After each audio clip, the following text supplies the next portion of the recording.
Mueller Time Podcast is sponsored by Diefendorf, the American watch company for people who do life differently. And as always, the official watch of the special counsel. Yeah, it is. Until, once again, just to be clear, until proven otherwise in civil court. GetAGreatWatch.com. GetAGreatWatch.com. I want to ask you a question. Do you think last week, I felt it was different than other weeks? I really felt something changed. What do you think? All right. Well, do you think everything's turned a corner, that the worst of it is over and everything is unraveling in the White House? I'd like to say the worst of it is over, but we made that mistake. How many have, times have you made haven't that? I've made that mistake more than a few times. Hey, we're ending the year thinking positive. Because you hear me every week. I'm just as negative and pessimistic as anybody. I think there's people who are a lot more negative and pessimistic than you. Okay. I mean, but I hear what you're saying. Mm-hmm. Right. There was the second week in December, I believe, will be looked at as some kind of turning point. Mm-hmm. I mean, I could feel it. It was just every time you turned on the TV, it was something in the air. It was not a good week to be a right-wing nut job Trump supporter. Yeah, exactly. Or Trump himself. Yeah. I mean, I made a list of the things that happened, and I don't usually read things off. Well, let's do it. Just a few. Cohen was sentenced. He's going to tell them pretty much everything. Mm-hmm. The Flynn memo, which revealed more about what's going on with him, and of course he's a cooperator. AMI, National Enquirer, is telling them everything. The inauguration scandal. Anyway, I'm not going to read the whole thing, but it was like, wow. Yeah, Ivanka's going to be caught up in the inauguration scandal, excuse me. Right. It was just the you could feel it. Mm-hmm. I know there's some song lyric I should throw in here, but I can't think of. The Jacksons, Can You Feel It? Off good. Of the Destiny album, 1979, 1980. It was like, it had that whole like 60s, the San Francisco thing going on. Like you can picture like these people with flowers in their hair running through with indictments. I don't know if I'm there yet with the flowers in the hair. That's too far. Yeah, we're getting there. That's just too far. Well, look, Trump is unraveling. I'm sure you all out there keep an eye on his Twitter. Mueller's getting close to his family. It's Eric and Ivanka are going to be caught up with the inauguration money. Right. And it was funny too, because they were using this phrase with Ivanka, funds. I know what it was, overcharged. Mm-hmm. They said she overcharged. And that reminded me of how Frank Luntz, the master of words, like how words are important. What do you mean she overcharged? The barista at Starbucks accidentally overcharges me for something. Mm-hmm. That's fraud.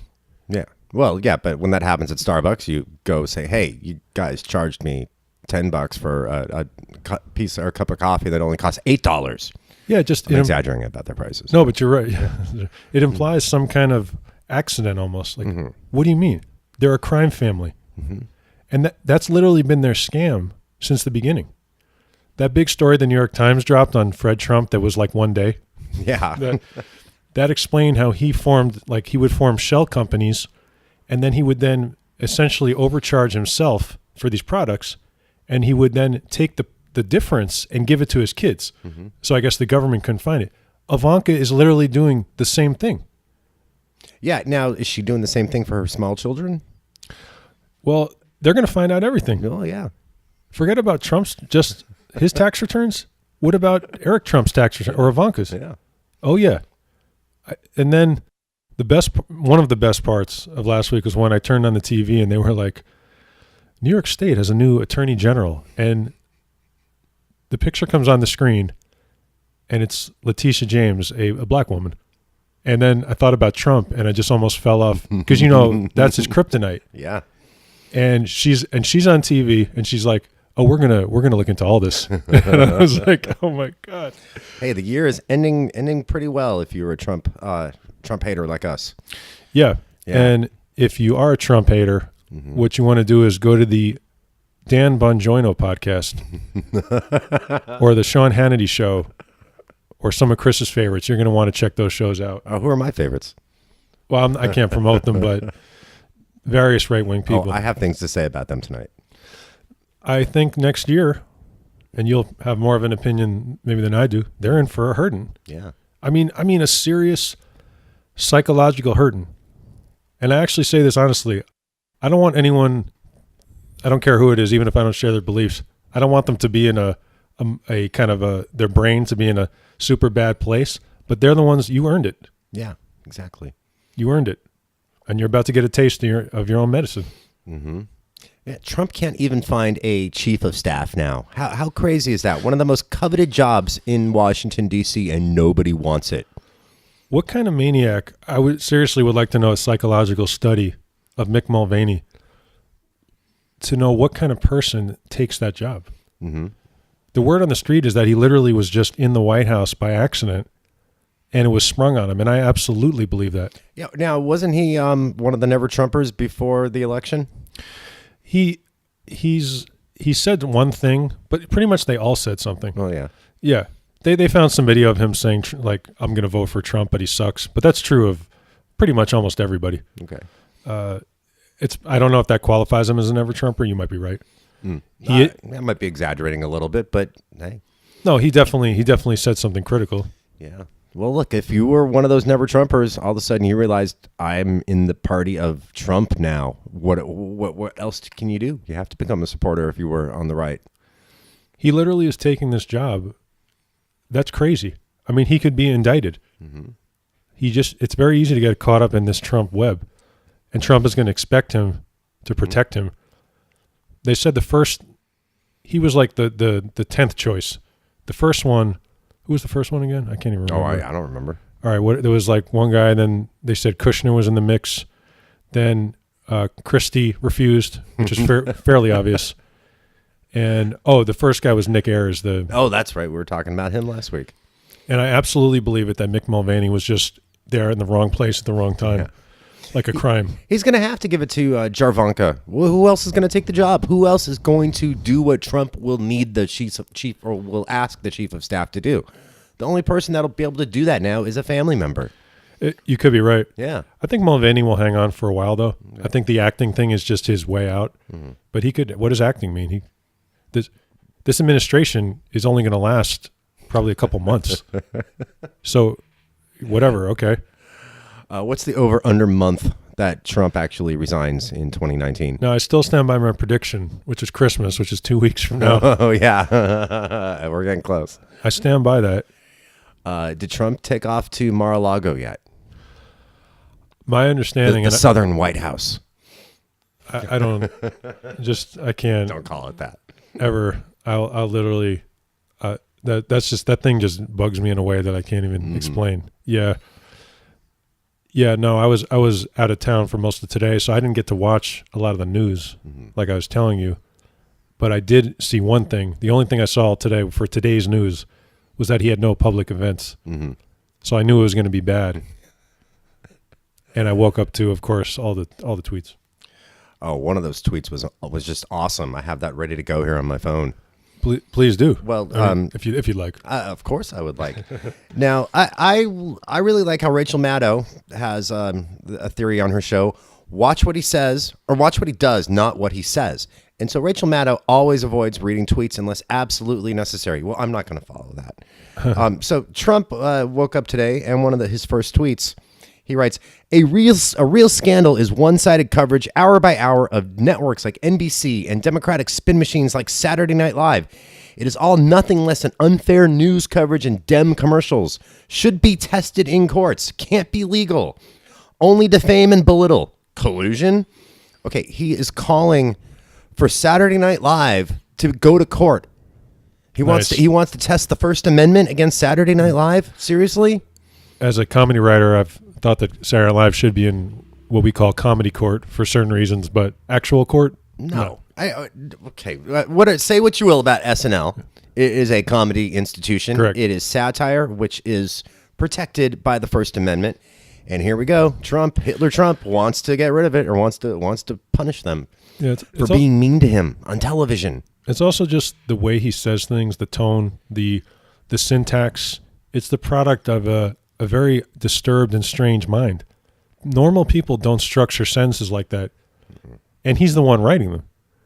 It's just so weird that someone would put that kind of thought even out there. Yeah. Why? Right. A normal person doesn't kind of collects themselves a little more if they have something to say. This is this is our First Amendment that he's messing with right there. There are also numerous misspellings in some of those, which again is like, what is Smocking. right? Well, there is the theory that he deliberately will misspell stuff so that tweet gets that much attention. The smocking gun last week. That tweet got plenty of attention. I don't even remember exactly what that tweet was about right now, but the word smocking was trending first thing in the morning. I think the theory was that, actually even worse than that, my recollection was that his staff, when they write him, intentionally misspells things because they're crazy too. That's what happens with people who work for someone like that. They are also, there's something wrong with them because a normal person doesn't work for someone like that. Yeah, well, who could be described as a normal person if you're staying on as somehow in the Trump administration? Right. People like that who are basically scumbags, they find each other. They're not normal. Well, if you missed a lot of the news coverage today, you missed Stephen Miller on CBS's Face the Nation. Oh, yeah. Oh, wow. Okay, talk about an evil guy that has nowhere to go other than the Trump administration.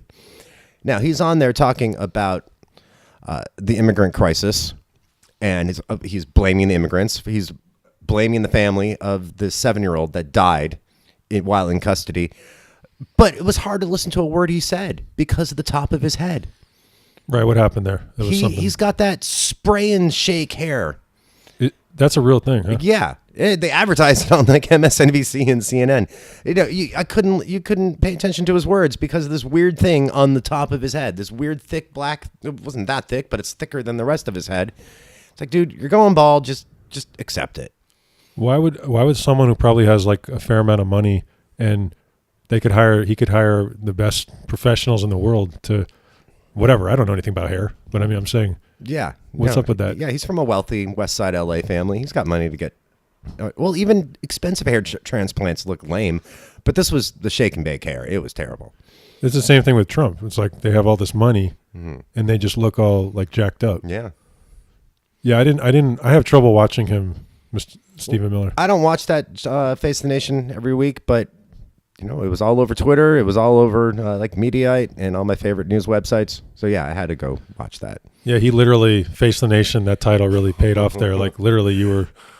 Oh, and the way he just has it pointed like a downward pointing pyramid on the top of his head.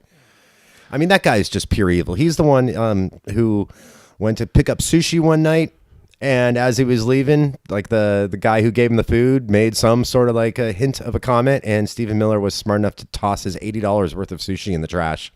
Owning liberals by tossing $80 of sushi in the trash. That's one of my favorites in a long list of favorites. So Michael Cohen was sentenced to 3 years. Talk about two justice systems. Someone who should clearly probably be behind bars for the rest of his life. But I understand it. He is being incredibly helpful, and that's the devil's bargain that lawyers have to play. Of all the time I spend on the right-wing nutjob universe, the defense that they are going with about Cohen is, well, how can you believe anything he says? He's a proven liar. Yeah, it's like Mueller. I read that memo that Mueller wrote. These are people that you can't fool. Literally. There's no way that someone could fool Robert Mueller and that whole team. And they basically said, this guy's telling us the truth. The Trump supporters are in such denial over what their fearless leaders are doing that all they have to say is, Cohen lied. Cohen's a proven liar, so why should we believe anything that he tells Mueller? Whatever he's telling Mueller is a lie, so he can get a lighter sentence. Trump tweeted the same thing himself, basically, and that's how they justify keeping their support. Well, they're in a like an existential war in their own mind because they can't admit that everything is a lie. So they're going to have to just keep making up things. That's a very human thing to do. Yeah, Cohen can't just go make up anything to Robert Mueller and think, all right, if I throw this person under the bus, I'll get a lighter sentence. No, he has to say these things, but Mueller fact checks all of it. There's evidence behind it. That memo from Mueller's office about Cohen said, we have no specific recommendation. That's basically like saying, we don't care if this guy gets no jail time. I mean, can you imagine what he's told them? Yeah. And they were, I'm not a lawyer again, but that was some deferential thing to the Southern District. Like, hey, we know that they have to do their thing. But basically they were like, yeah, this guy is gold. and they believe him. I'm sure he is keeping a few things for himself, which is why he got the 3 years. But clearly that's something that Mr. Mueller doesn't care about. Yeah. I don't know what that is. I suspect he comes from a very shady family, and I'm sure they've been up to some dirt, and maybe he's protecting them. Well, that's just dirt dynasties out there on the East Coast. Michael Cohen has been up in Trump's business for a long time, and the Russia connection, which I'm going to talk to a little bit later about that, he's all up in that as well. Mm-hmm. Also, Mike Flynn released for some strange reason. You think somebody who just got the deal of a lifetime would just keep cool for a while? Yeah, he can't. For a reason that no one's been able to explain. Anybody. His lawyers released a memo that implied that Mueller treated him unfairly on the playground. Oh yeah, that excuse is just ridiculous. Like, wait, it's basically they didn't tell me that I'm not allowed to lie, so I should be able to get off. Well, I mean, it doesn't make sense at all. Yeah, if someone can explain that, if you can, or if literally send me an email at the MuellerTimePodcast@gmail. I scoured the news. There wasn't one expert who had any explanation. Yeah, no, that was laughed off of every analysis that I heard about that story. But they couldn't figure out why they would even write that. It was weird. I don't like not understanding something. It's all they got. I mean, I don't understand any of that side of the world, or the Trumpland yet. But I mean, Flynn already got a deal, so I don't understand why they would say that. Mm-hmm. There had to have been some reason. Okay. Well. But to say that a guy who was a 33-year veteran and the head of the Defense Intelligence Agency should have known that you don't lie to an FBI agent is absurd. Yeah, exactly. Yes. So I don't know what was going on with that. That's all they got. That's the only thing they can have to throw at the wall to see if it sticks. Then we found out that AMI, the National Enquirer, and all those other, I'm sure it's other publications, is a full cooperator. Mm-hmm. I think we knew that David Pecker was a cooperator, but this is apparently that the whole organization is cooperating. Well, we found out for real now. We know as a fact that Trump was in the room with Cohen and Pecker when they made the deal to pay off Karen McDougal. Right. It's kind of weird. Like, you ever wonder with Trump? I've often wondered, like, did he ever?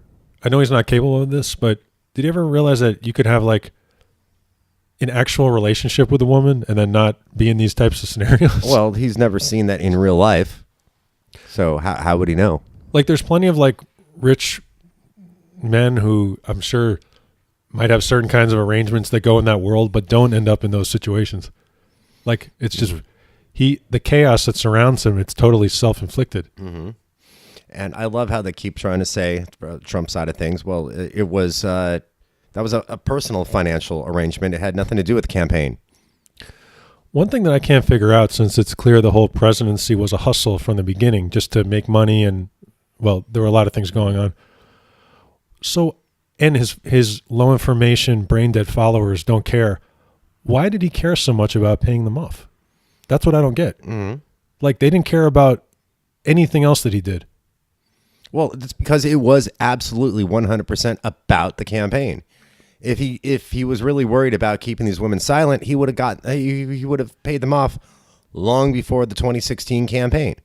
He didn't care if Melania found out. If he did care if Melania found out, he would have paid off Stormy Daniels 10 years earlier. But that's what I mean. Like, but he must know that his followers don't care. So why would he care? That's what they didn't care when he made fun of a disabled man. They didn't care about any of that stuff. Well, they still don't care now that they know that he had unprotected bareback sex with a porn star while his wife was home with their newborn. Right. Yeah. So why would he be freaking out? Oh, maybe it has to do with getting the endorsements of people like the Falwells, Liberty University. You know what? That's a great point. Yeah, I mean... that's a great point. Now, those crazy Christians still knew. They know what Trump's up to. No, but you're right. Maybe they called him and were like, hey, like... I don't know, but actually that's an excellent point. Yeah, it probably has a lot to do with getting the right-wing Christian support. Yeah, no, that's... Because they could have supported Ted Cruz. Yeah. And then there was the other big one, the Trump Inauguration Fund. Yeah, I've already mentioned that a couple times, but what do you got on it? No, that was already in the news for a long time. Yeah, Rachel's been covering that since the inauguration. Oh, I have to, by the way, get you the Rachel Maddow tip jar. Yeah. So for the fund. Okay. And it will be, and that'll be contributing into that as well. You're supposed to cite your sources. No, you're right. Okay. Now, I'd read about this. We all had read about this story, and as you said, Rachel Maddow reported it. But I don't think we knew that they collected $104 million. Was that it? Well, no. Rachel has been reporting the big the super large amount of money that they collected. That there's no way the inauguration could have cost that much money. Now, I don't know if she had exact dollar figures, but she has been reporting that discrepancy for a year and a half. That story has been out there, but the additional details were that the amount of money, I don't remember it being that high, and then also being compared to previous presidents. Mm-hmm. But the other story was that Ivanka took the money and overcharged everybody. That I don't remember. Yeah, no, that's a new part of the story, yes. And that was not known before. And I didn't know that Obama's inauguration cost $50 million, and that had superstars like every big star. Oh, yeah.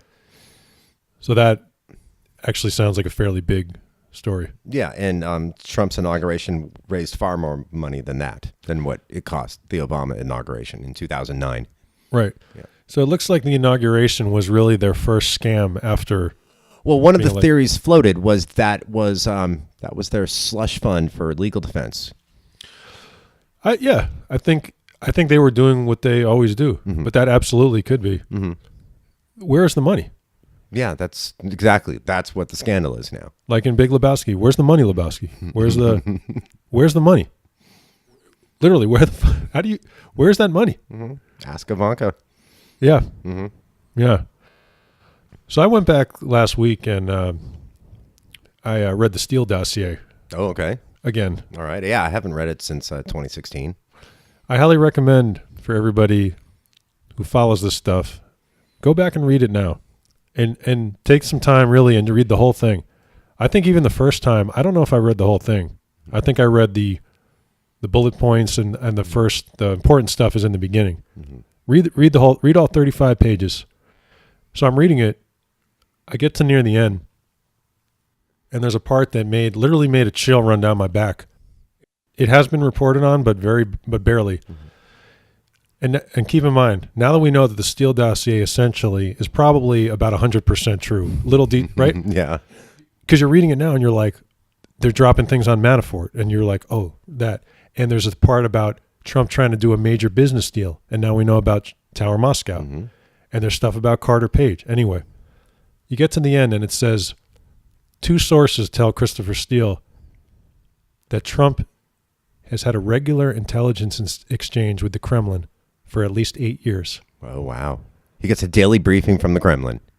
8 years. Wow. My whole spine went cold. So the dossier was written in 2016. So going back to 2008, he's been getting a daily briefing from the Kremlin. So this campaign, it wasn't the beginning of something. Mm-mm. It was just the continuation. And maybe that's what that Alpha Bank and that traffic with those 2 computers is. Okay. This was just them doing their Alpha thing. Bank in Russia and the Trump Tower server pinging each other. Is that what you're referring to? Exactly. I'm not saying that Trump he's too dumb to be some kind of master spy for them. Mm-hmm. But it's just, hey, every once in a while, it sounds like this guy fed information on people he knew to them because he had to. Mm-hmm.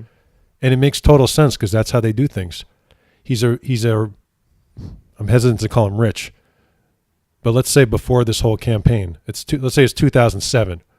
Hey, Moscow will ring him up. Hey, do you know, can you meet with so-and-so and just find out what's going on? Of course he would. Mm-hmm.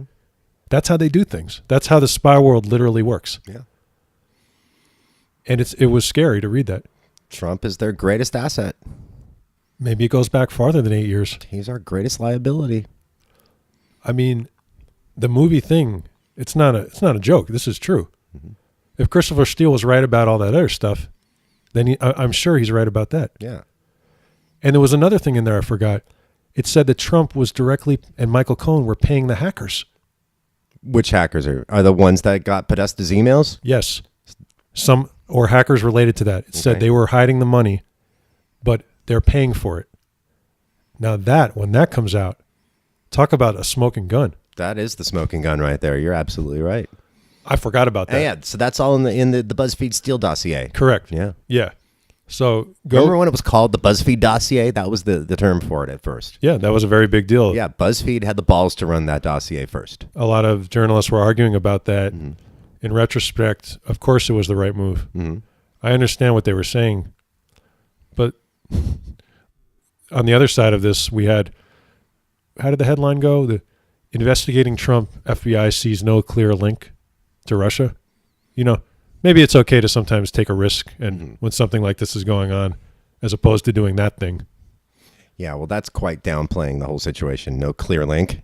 Right. You can't say that anymore. I'm telling you, man. So every once in a while, and this doesn't happen very often, a Republican accidentally tells the truth. Now, you being an expert on this as a consumer of, an unfortunate consumer of right-wing media, but Orrin Hatch did that last week. What did he say? He accidentally told, not only did he tell the truth, he articulated the entire Republican position. This could literally be next to Republican Party in the dictionary. So I want to play that. Orrin Hatch was talking to Manu Raju, I believe is his name, the reporter, and this is what happened. I'm wondering if you have any concerns about the fact that it was the president who was implicated in 2 crimes from 2016 involving these payments to women to hide these affairs. Now, let me just say here, there's a pause that you could drive a freight train through, which I found personally hilarious. I'm concerned about what the federal government is alleging here. Well, Come on. I think the Democrats will do anything to hurt this president. This guy is such he's such a scumbag. It's so hypocritical. You can even hear it in his voice. Anything. And what happened before he was elected president, is one thing. But since he's been elected, the economy's done well. Our country's moving ahead.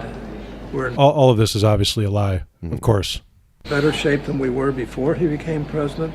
And I think we ought to judge him on that basis. But this is not the Democrats, this is the Southern District. Nice job, by the way, calling him out. It's not the Democrats. It's a court, and you appointed the guy. You're the U.S. attorney. I mean, that's what's making this allegation. Do you think he's a Republican, do you? Well, he's appointed by the president. He's appointed. Whoa, I lost something there. We lost your audio. Oh, let me see if I can get that again. I'm wondering if you have any concerns Just the about end. the allegations. Well, he's appointed by the president.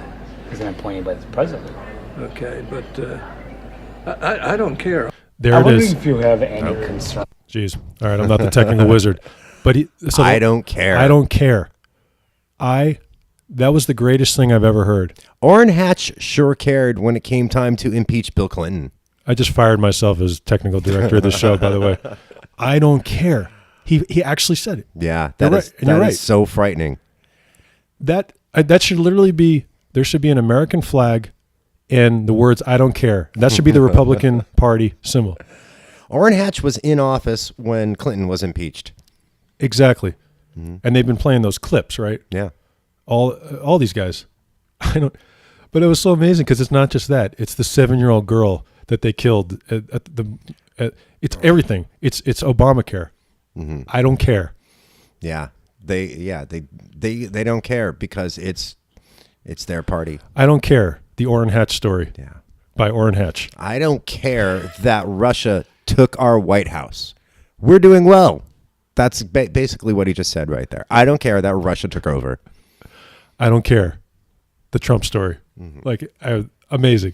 Yes, but would he care if Trump took an intern into the little side office of the Oval Office? No, he wouldn't. Yeah, you're right. He doesn't care. It's okay if you're a Republican. Roy Moore, right? Yeah. Yeah, it's okay to be a predator to young children if you are a Republican. In what I believe is you know what? No. Diefendorf is our sponsor. Diefendorf is the American watch company for people who do life differently. Now, if you guys go to, if you guys go to getagreatwatch.com, you get how much off? $50 off with the code Lock Him Up. Lock him up. That's a special code for Mueller Time listeners only. Now, Chris and I are both wearing these watches right now. Yes. These are high quality watches. James, their founder, sent me an email, which was really interesting this week. And he said, it's hard. Watches are one of those things that people literally they're not experts on, right? I sure wasn't before I got this watch. I'm still not now. The only thing I'm an expert on is that when I wear this watch, which has been every day, somebody says something to me, complimentary. Yeah, well, it's a nice, big, beautiful thing that stands out on your wrist. It's gonna make a great gift. But if you want to find out more about how these watches work at getagreatwatch.com, there is a quiz you can take. James created a quiz, which is informational, whether you get a watch or not, just so you can learn about it. You know, what's a quartz watch? What's mechanical versus automatic? What's Swiss movement, which these watches have. So if you go to getagreatwatch.com, you can take the quiz and maybe, make sure that even if you buy, whether you get a watch or not, that you know what you're getting, which I found personally helpful. I took the quiz. All right. So go to the site, and if you end up getting one, just let us know. It's helpful to our show, and as his company, a startup, it's helpful to him too. Yeah, take a picture of it. Tag Mueller Time Pod on Twitter. Tag Diefendorf Watches on Twitter. Right. And if you're listening to the Dan Bonjourno podcast, this is not available to you. Okay, you can get $5 off with discount code. I don't know. No, come on. Yeah. Getagreatwatch.com. Use code Lock him up. Lock him up. So the 7-year-old girl, what I believe is I think is like the biggest story. Mm-hmm. The Trump administration and the Border Patrol are responsible for the death of a 7-year-old girl. Her name was Jacqueline Call. I apologize if I didn't pronounce that right. I was not able to find anyone saying that, online. You follow that story pretty close. Oh yeah, that's one I was getting into it with various people on Ben Shapiro's Daily Wire. Really? Yeah. Well, they immediately, when the story broke, they immediately took the side of Border Patrol, and the Border Patrol had the father of the 7-year-old girl sign a piece of paper saying that it was his fault. He did not have proper amounts of food and water while they were migrating. And now later today, the father has lawyers. The lawyers speak English, and they release a statement on his behalf saying that, no, that's not the case. I have to be clear. I think the story is actually the biggest story of what happened last week, because it was a step in a dangerous direction. Yeah, well, look, we mentioned earlier in the podcast Stephen Mueller and his shake and bake hair on CBS's Face of the Nation. Well, he was on there to give the message that it's dangerous to immigrate to America in this fashion, and don't do it. And this is why, because you're going to die. And that's what the Trump administration wants people to think. They want to make it more dangerous for migrants to make it to America. Yeah. They don't want to help them. They want to kill them. Let me make it more clear. The Trump administration and the Border Patrol are responsible for the murder of Jacqueline Call. That's a murder as far as I'm concerned. Maybe the law would call it manslaughter. I was watching Chris Hayes on, I believe it was Thursday or Friday, when he was covering the story. And he showed me something that I just found just horrifyingly shocking that the Border Patrol does. There are Samaritans that leave bottles and jugs of water out on land where the immigrants will travel through. And they had video footage of Border Patrol agents dumping out these jugs of water. I saw it. I mean, what the hell is that about? Why? Why would they do that other than wanting to hurt and kill these immigrants? And I have to be clear too. They've been doing that for a long time. Some of that footage is from before Trump. Just to be absolutely clear, okay. They've ramped up things way worse. Mm-hmm. But I don't know what goes on with that agency. Yeah, you're absolutely right. Okay, now something else that's just mind-blowingly stupid about this entire situation, and it gets back to Stephen Mueller on television this morning. He's using all of this as an excuse to build the wall. And now Trump is threatening the shutdown. We saw that awesome showdown in the Oval Office with Chuck and Nancy. Well, the wall and these immigrants don't really have anything to do with each other, because these immigrants are seeking asylum and they're presenting themselves at border crossings, turning themselves over to the Border Patrol. They're not trying to climb a wall. They're not trying to sneak into the country. So you could put up a 100-foot wall. These immigrants are still going to the border checkpoint and turning themselves in, seeking asylum. So the wall has nothing to do with that type of immigration. There you go, making sense again. That's why you're not a Republican. Yeah. Let me tell you something. We're gonna get justice for that girl. I'm serious. Like, I will literally do this podcast for the next 100 years thinking about that girl's face in my head, which I've been thinking about all week. Yeah, you know what? That photo that they have of her, I don't know when that was taken, but she looks very healthy in it. She does not look dehydrated and close to death. And then they had the gall to say that on this whatever, however long the Border Patrol had her in custody, that they were looking in on her. Are you telling me her father probably wasn't begging them to do something? Yeah. Give me a break. Mm-hmm. It was like when I see that, all I think about is like the Nazis, because like I'm Jewish. That's what I'm thinking about. Like, and I have like respect for law enforcement who does the right thing. Well, That's what I think. Did you see what else they're doing with these immigrants? What? I'm afraid to ask. Writing numbers right here on their arms. I did see that in parts of Mexico. Actually, I read something that's even worse. Yes. Well, that's happening in Mexico. That's not U.S. Border Patrol doing that. No, you know what? But just the image of that is just so frightening. All of this is happening because of the Trump administration. Mm-hmm. There was no. I understand that there were some bad things that happened in the Border Patrol before. There was no 7-year-old girl dying on a bus in the Bush administration or the Obama administration that I know of. The only defense I'm hearing is, well, Obama was putting them in cages. Right, I've read about that. If any right-wing wacko does bring that up, what you want to tell him is that this is true. In certain cases, when an minor who was by themselves came across the border, they did end up in detention facilities, and some of them did look like that. The major difference is, first of all, it was far less, but more importantly, they didn't separate any families who came across. Yeah. These were literally 10-year-old, 15-year-olds who were by themselves. And give me a break. Well, Trump today was tweeting in his tweet storm this morning. I mean, he basically tweeted something saying that they have to do this to scare the migrants from coming here. And I'll tell you something else. When that happened under Obama, those kids were eventually reunited with their parents. Mm-hmm. Either they were allowed to stay here or they went back. That's a kind of a huge difference, no? Mm-hmm. Like a 10-year-old comes across the border with nobody, you have to have some kind of system. Yeah. Those kids were taken care of. I haven't read one article about something that, any kind of abuse or whatever. Mm-hmm. And so it's not the same thing at all. Yeah. All right. Well, so Trump wants $5 billion in this now looming government shutdown. He wants $5 billion to build the wall. Why not $5 billion to improve conditions at border checkpoints? Hire more people to process the immigrants. And I'll tell you something else. I've read a couple disturbing op-eds about this border wall and this pending government shutdown. Mm. So let's be clear. If one Democrat tries to allocate $1 for this, they need to be voted out of office. They need to be primaried. I don't care who it is. Are you kidding me? After the greatest victory in United States history in a congressional election? Are there any Democrats threatening to flip over to Trump's side of the border wall? I've heard some disturbing talk. There was some talk. The Washington Post ran unbelievably like an editorial board thing that said, there's a compromise here. You fucking kidding me? No, there isn't. There's a compromise? What? No, we compromise with Nazis now? Is that what we do here? All right. Well, you saw Chuck and Nancy's performance in the Oval Office this week. I'm not really worried that there is going to be some sort of compromise. That was pretty amazing. Yeah. Oh, that was just awesome.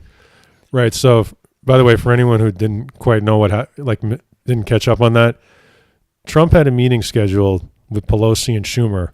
At the last second, remember when I talk about how he plays zero-dimensional chess?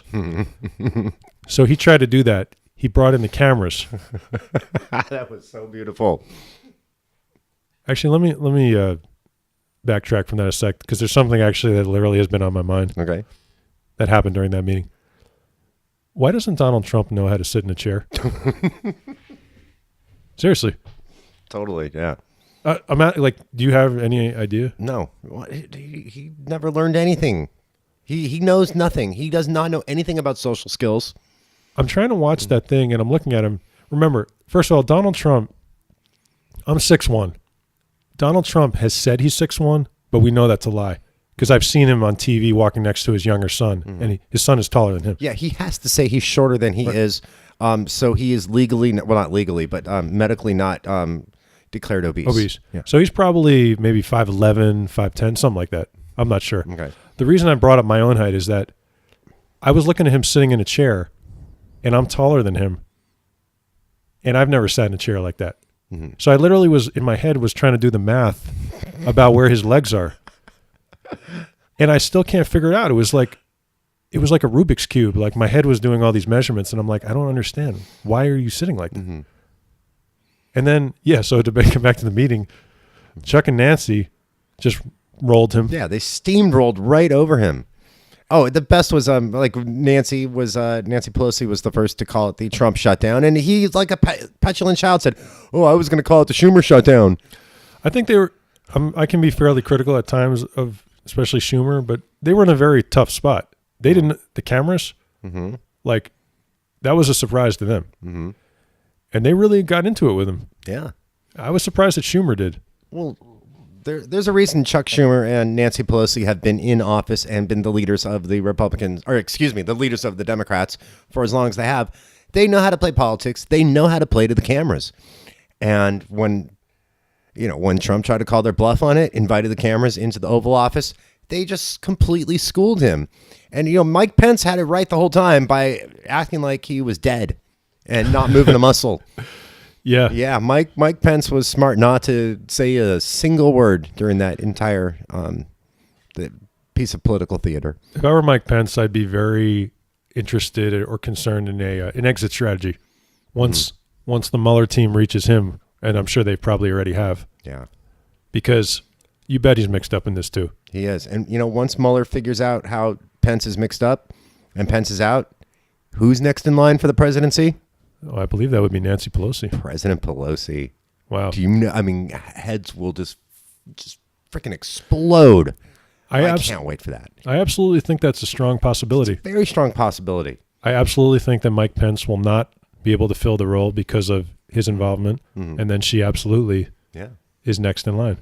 That would be, considering that Trump defrauded what would have been the first female president. That is an amazing kind of, what would you call it, karma or something like that. I guess the ultimate thing would be if Hillary would get in, but that would be great. But there's no way now for that. No, Mike Pence, who, by the way, once was basically one of us. Mike Pence is a talk radio guy. Yeah, that's where he started. And that literally, I think, is even how he thinks of himself. Like that was the only thing he was really good at. Mm-hmm. It's weird. I've never really actually heard. I'm sure that reporters have gone over his show, probably looking for things, and I should probably go and try to. I'd like to hear, the Pence radio hour. So he was on AM radio in Indiana, and as right-wing Christian as he is, I'm sure he said a whole bunch of bad things about gay people. Oh, I'm sure. Yeah. I'm sure that stuff is out there, but reporters have to pick what they talk about. Yeah. And I'm sure they were like, there's just too much to. Mm-hmm. The Trump administration gives us enough work. Yeah.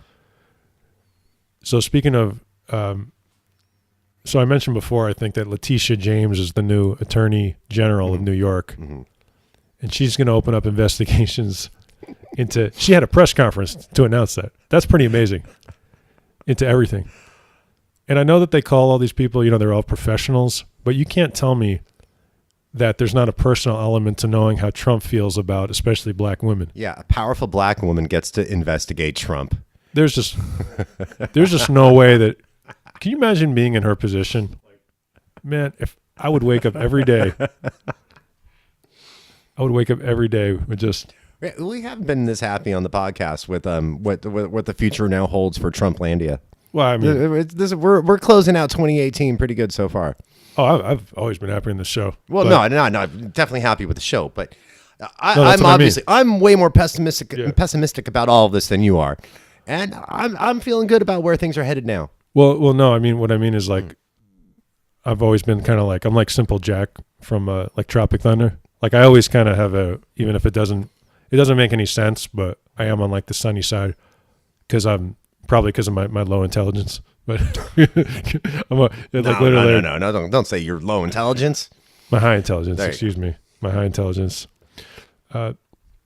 Also, yeah, I ran into Mel, who was on one of our neighbor, who appeared on one of the other shows. He filled in on a week that I could not be here. And I ran into him the other day, and he was like, man, he's like, when this fool goes down, he's like, he's like, people are going to be asking me why I'm smiling all the time. And I was like, yeah, man, I get it. Like, it's going to be like, yeah, we're going to have a nationwide celebration like we've never seen in our lifetimes. mm-hmm. Yeah, that's going to be amazing. Also, Maria Butina pled guilty. She did. And she's a flipper. There's a little controversy this week. How do you pronounce her name? Is it Butina or is it Butina? I've verified that it's Butina. Oh, you have? Okay. After I heard a few people say Butina, that it made sense because we don't have Vladimir Putin. Mm-hmm. We have Vladimir Putin. So maybe she's Maria Butina. Yeah, I looked into that because there were some people, like everyone argues about stuff online, and there were a bunch of people arguing, but somebody who's, unfortunately, I can't remember who it was, but they were like, it's definitely Butina. Okay, so she's flipped. She's pleading guilty. And does she expect to go back to Russia?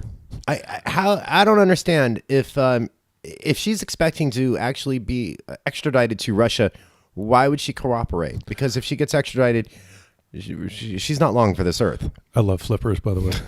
I love flippers. People have been flipping on me since I was a kid. What about you? Now, remember when Trump did that news conference and he acted like that's a common problem in your life? Mm-hmm.